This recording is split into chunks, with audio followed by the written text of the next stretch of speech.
রাজধানীর কারওয়ান বাজার, Hatirjheel, link road, বিজয় সরণি, মহাখালী, বনানী সহ বিভিন্ন জায়গায় রাতভর সেনাবাহিনী ও পুলিশের যৌথ তল্লাশি কার্যক্রম চালানো হয়।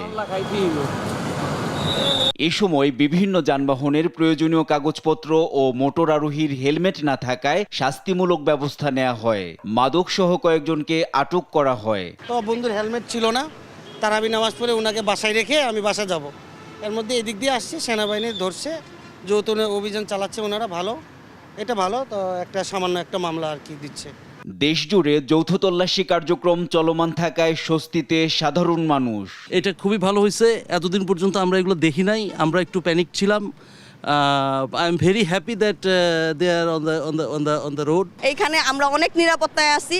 আবার আমার মা বোন যারা আছে, দেশের জনগণ অনেক সেফটি ফিল করে এখন। এই দেশের সার্বিক পরিস্থিতি অনুযায়ী এই অভিযান খুবই ভালো এবং চুরি ডাকাতি যে হারে হচ্ছে তার থেকে অনেকটা কমে গেছে, বা মানুষের মনে যে একটা আতঙ্ক ওইটাও কমে গেছে।